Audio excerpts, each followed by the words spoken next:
Hello, good evening. So in this video, we'll be covering chapter 5 of your syllabus, which relates to IFRS 5. What is IFRS 5 on? It covers all those non-current assets which are held for sale by an entity. That means the intent of the entity was never to use these fixed assets in the production process.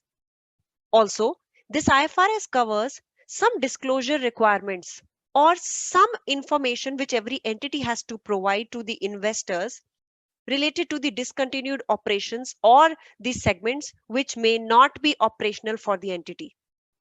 That means IFRS 5 में दो main चीजें cover होंगी. एक, वो वाले non current assets जिनको कभी भी प्रोडक्शन में यूज में लाने के लिए खरीदा ही नहीं गया था, या फिर आज हम उनको होल्ड करते हैं सेल करने के लिए. दूसरा, वो सारे सेगमेंट्स, वो सारे ऑपरेशंस एक एंटिटी के जो डिसकंटिन्यू कर दिए गए हैं. यानी एक इन्वेस्टर को हमेशा इस चीज में इंटरेस्ट रहेगा कि कौन से ऑपरेशंस ऐसे हैं जो एंटिटी आज भी चला रही है और आगे भी चलाएगी, और कौन से ऑपरेशंस या कौन से सेगमेंट्स ऐसे हैं जो डिसकंटिन्यू कर दी गए हैं. So looking at the Covid scenario, अब आपको एंटिटीज के डिसकंटिन्यूड ऑपरेशंस खूब दिखेंगे. यानी डिसकंटिन्यू करने वाले सेगमेंट्स अब हर सेक्टर में हर एंटिटी के बढ़ जाएंगे because of lost businesses, because of loss profitability. बहुत सारे सेगमेंट्स और ऑपरेशंस वो बंद कर देंगे. यानी कुछ अलग से ट्रीटमेंट उनको करना होगा अपने डिसकंटिन्यूड ऑपरेशन से रिलेटेड. वो कवर करेगा IFRS 5. आइए चलते हैं, देखते हैं इसमें है क्या. अब सबसे पहला सवाल ये आता है IFRS 5 जो जवाब देने की कोशिश करता है, what is an asset held for cell. That means अगर हम बोले कि अगर कोई एसेट हेल्ड फॉर सेल है तो वो है क्या, उसका मतलब क्या है. ऐसा क्या हो कि एक एसेट को हम हेल्ड फॉर सेल क्लासिफाई कर दें.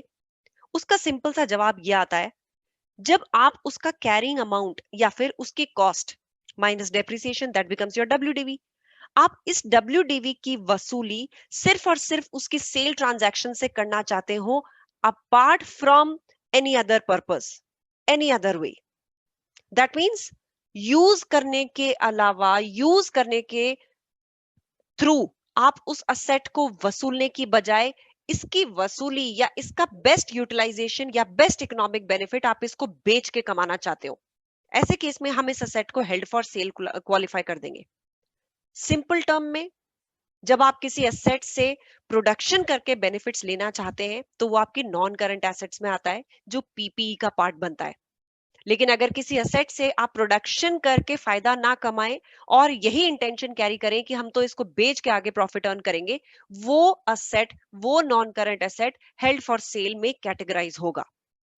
सिंपल सी डेफिनेशन, सिंपल सा कॉन्सेप्ट. लेकिन कुछ कंडीशंस हैं.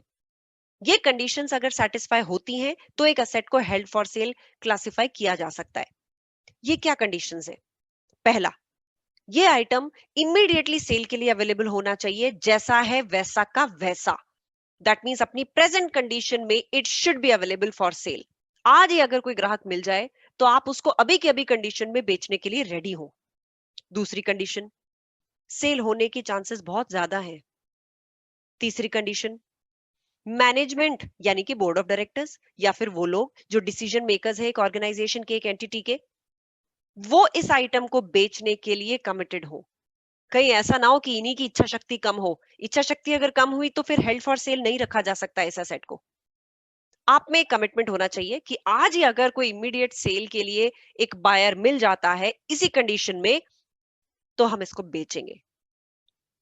नेक्स्ट कंडीशन, आपने बायर ढूंढने के लिए सच में एक एक्टिव प्रोग्राम लॉन्च किया हुआ है, यानी आप सच में एक बायर ढूंढ रहे हैं. नेक्स्ट कंडीशन, आप इस आइटम की जो प्राइस चार्ज करने की बात कर रहे हैं, मार्केट में जो प्राइस बोल रहे हैं इसकी, वो काफी रीजनेबल है एज कंपेयर टू उसकी करंट वैल्यू के. फॉर एग्जाम्पल, इसका मैं एग्जाम्पल अगर सिंपल ये दूं, मुझे एक एसेट बेचना है जिसकी वर्थ $10,000 है.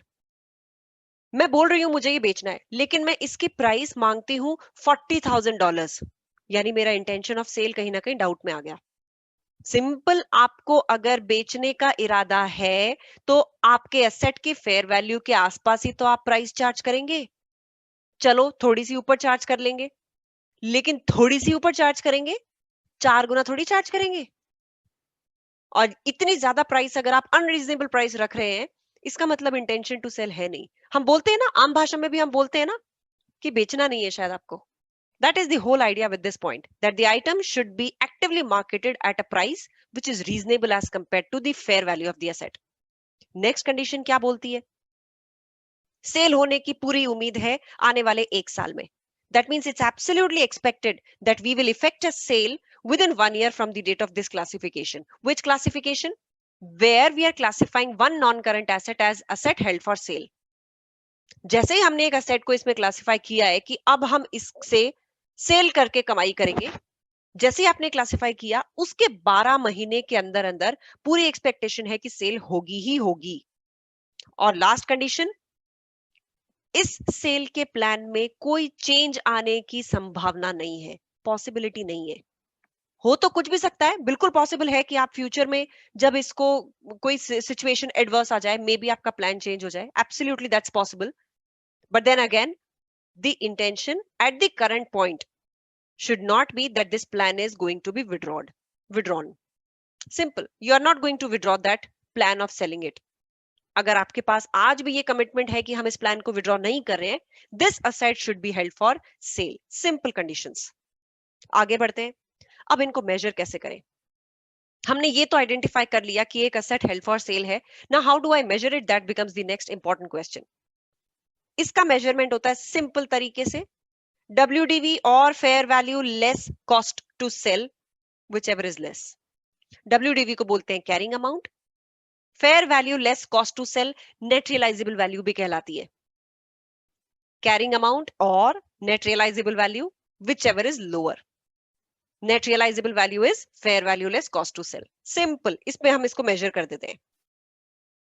अब एक केस क्या हो सकता है?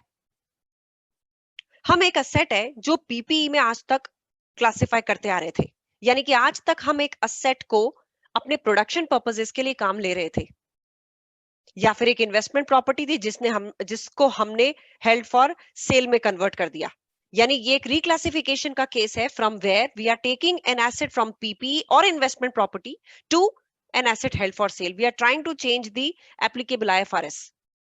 IAS 16 IAS 40 से मूव करके जब हम IFRS 5 में जाएंगे तो क्या होगा?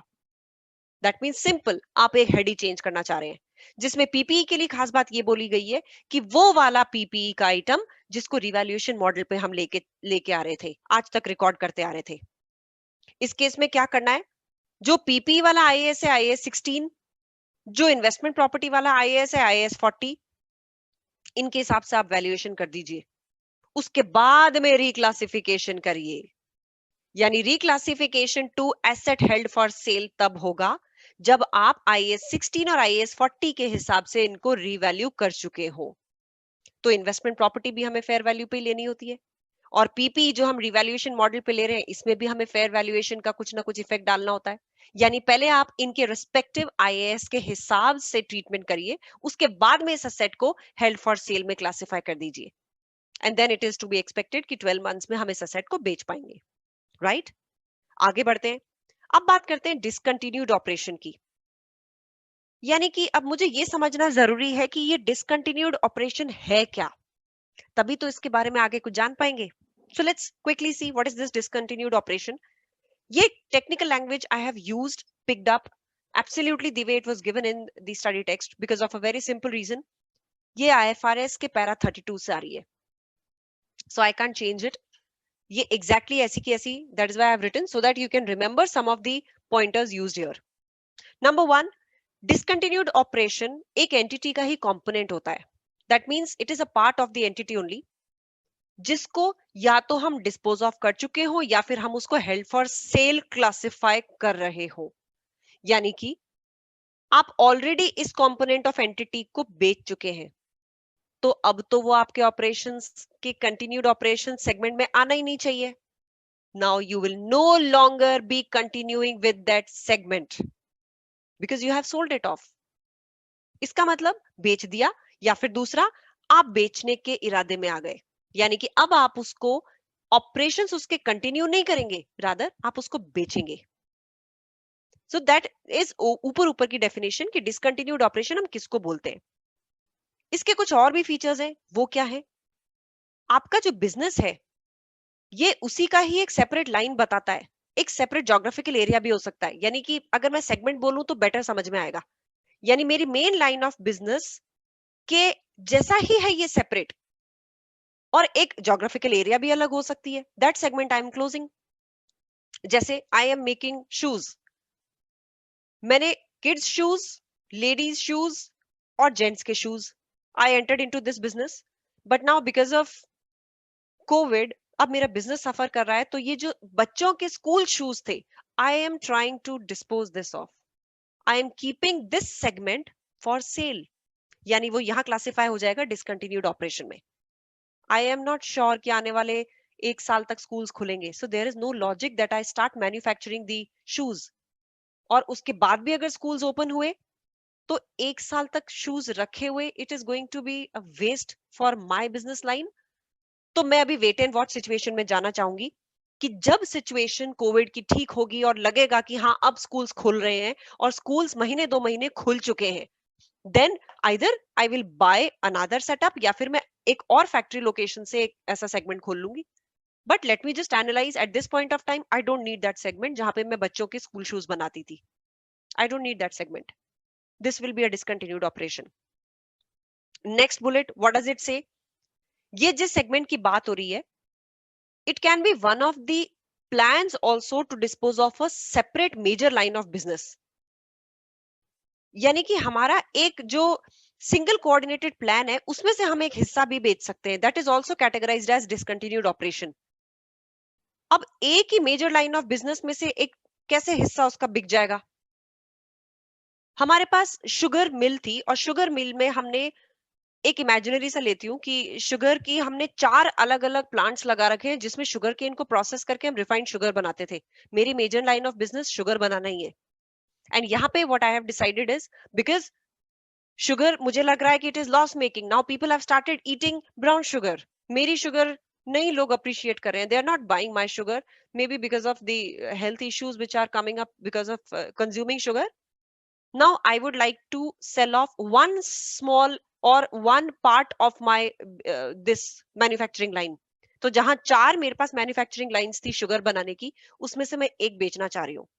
सो that is a part of a main major line of business, right? But that can be separated also in terms of कि वो एक दूसरे से जुड़ी नहीं हो। ऐसा नहीं हो सकता कि एक प्रोडक्ट एक ही प्रोसेस से होके गुजरता है जिसमें process A, process B, process C तीनों इन्वॉल्व होते हैं, मैं प्रोसेस बी को बेच दूं, दैट कांट बी डन। तो ये जो बिजनेस लाइन हो ये सेपरेट हो, लेकिन हो भले ये एक ही प्लान की, आपका मेन जो बिजनेस है उसी का ही एक हिस्सा हो मेन, लेकिन सेपरेट लाइन हो। And then at the end is, आप अगर कोई सब्सिडरी खरीदते हैं, that means an entity buys a subsidiary only with an intent that it will resell it in the future, that subsidiary also is going to be classified as a discontinued operation। Why? Because being a parent of the subsidiary, आप उस subsidiary का business continue नहीं कर रहे हैं, आप सीधा सीधा उस subsidiary को इसलिए खरीद के बैठे हैं so that you can sell it off and make money by selling this subsidiary। So just learn these pointers, it can be there in your section A questions, जिसमें वो पूछ सकता है कि 3-4 आइटम्स में से कौन से are considered to be a discontinued operation। But practical purpose से it's unlikely कि यहाँ पे ये identification आए, but SBR में yes this is going to come as an identification। आगे देखते हैं। अब इसका discontinued operation का तो पता लगा लिया कि ये जो component है ये discontinue हो गया है। अब क्या करें? अब इसकी जो परफॉर्मेंस है, वो जो डिसकंटिन्यूड ऑपरेशन है उसकी परफॉर्मेंस आपको सेपरेटली दिखानी होती है। An investor has a right to know that कि कौन से कंटिन्यूइंग ऑपरेशंस हैं बिजनेस के जिनसे फ्यूचर में भी प्रॉफिट्स एक्सपेक्टेड हैं। Now what has to be disclosed? Disclosure आएगा स्टेटमेंट ऑफ पीएनएल में। आप इसमें क्या दिखाएंगे? आप दिखाएंगे पोस्ट टैक्स प्रॉफिट्स और losses which are coming from the discontinued operations, that means after tax profits, profit after tax आपको दिखाना है डिसकंटिन्यूड ऑपरेशन से कितना आ रहा है। प्लस एक आइटम और, ये थोड़ा सा ध्यान से समझना, एक एक वर्ड इसका ध्यान से समझाती हूँ। Just have a look at this, what is it talking about? It says post tax gain और loss recognized on the measurement to net realizable value or on disposal of the assets held under the discontinued operation। Now what is this?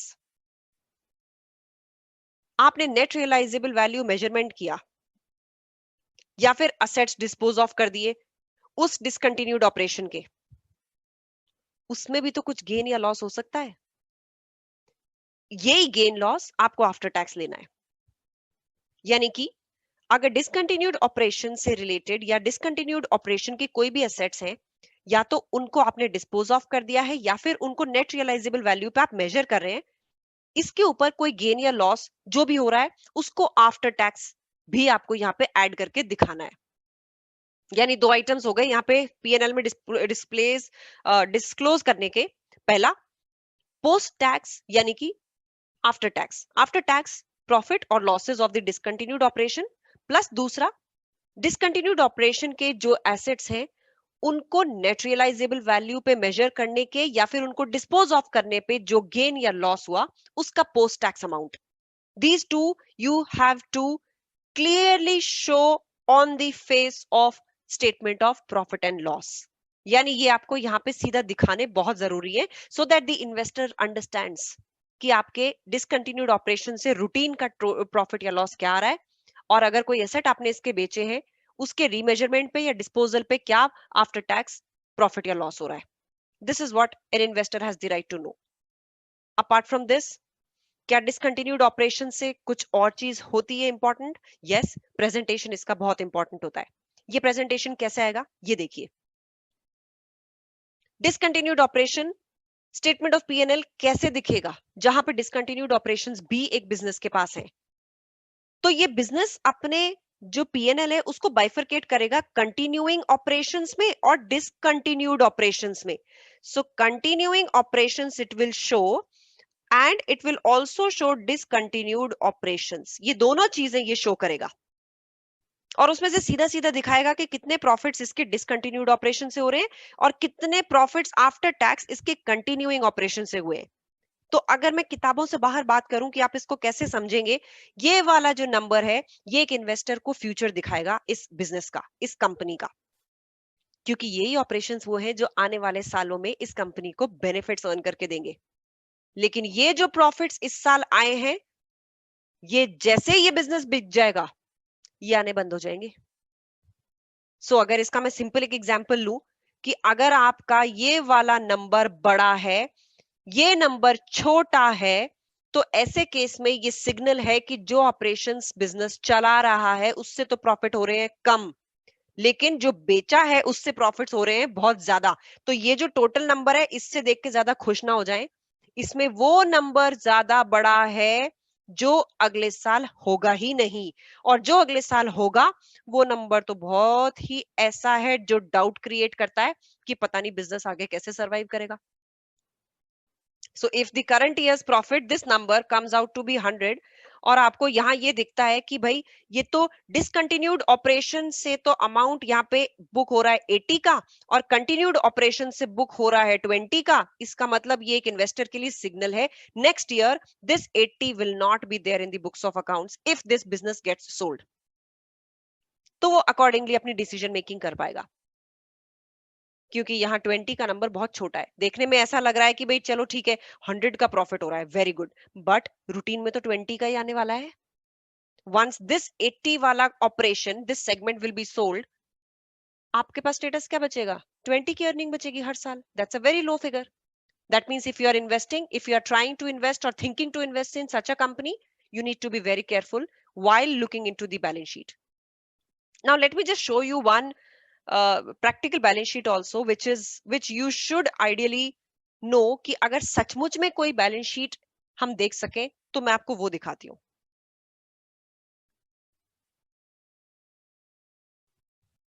So this is the practical case which I wanted to show you all. ये balance sheet है GMR infrastructure की। GMR infrastructure की एक थोड़ी सी पुरानी balance sheet है ये 2018 की, लेकिन ठीक है हमें समझने में इसमें भी कोई ऐसी प्रॉब्लम आएगी नहीं।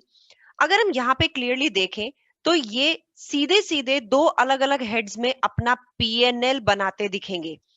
कुछ इनकम इन्होंने अपनी कंटिन्यूड ऑपरेशंस के अंडर दिखाई है और कुछ इन्होंने डिसकंटिन्यूड ऑपरेशंस में दिखाई है। तो जैसा कि हम अभी डिस्कस कर रहे थे कि यहाँ discontinued operations you have to show separately in the statement of PNL on the face of the PNL, उसको ये बोलते हैं। फेस ऑफ द पीएनएल मतलब मेन जो पीएनएल है वहीं पे आपको इसको दिखाना होता है। तो ये जो डिसकंटिन्यूड ऑपरेशंस है ये आपको यहां देखने को मिल जाएंगे, बट बिफोर दैट आपको हमेशा से कंटिन्यूइंग ऑपरेशंस ही सबसे पहले नजर आएंगे। अब जब इनको इंटरप्रेट करने की बात आएगी तो इसमें कैसे इंपैक्ट देखेगा एक इन्वेस्टर, वो इन टोटल प्रॉफिट्स को लेगा। वो कैसे लेगा, वो ये देखने की कोशिश करेगा कि यहाँ पे जो कंटिन्यूइंग ऑपरेशंस है उनसे लॉस आ रहा है 1037.16 का, जबकि अगर डिसकंटिन्यूड ऑपरेशंस की बात करें तो ये 3196 का लॉस दे रहा है। अगर टैक्स एडजस्टमेंट्स और कर दिए जाएं तो कंटिन्यूइंग ऑपरेशन से आपका लॉस बढ़ जाता है 1082 पे आ जाता है।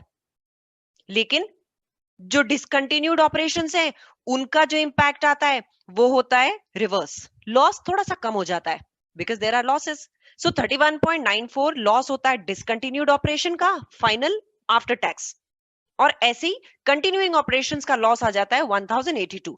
Total loss of the company turns out to be 1114.59। यानी अब इन्वेस्टर क्या देखेगा, इन्वेस्टर ये सोचेगा कि ये बिजनेस तो लॉस मेकिंग है, और लॉस मेकिंग में से कितना लॉस ऐसा है जो फ्यूचर में जाके हो सकता है ना हो लेकिन अभी हो रहा हो। एटलीस्ट ये जो डिसकंटिन्यूड ऑपरेशंस है इनके रेस्पेक्ट में जो आ रहा है लॉस वो तो बच ही जाएगा हमारा, because now these operations are going to end. तो फ्यूचर के लॉसेस कितने बचेंगे, सिर्फ ये 1082 वाला ऐसा है जहां पे आपको अब कंसिडर करना पड़ेगा कि इन लॉसेस को हम कैसे कम करें।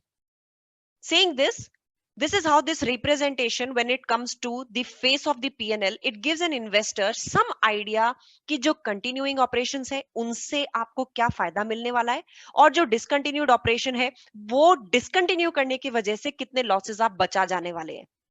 This is how this is interpreted in practical life. You can find this balance sheet on the Google out also. You can Google out and find this balance sheet. This is GMR Infrastructure Private Limited की balance sheet.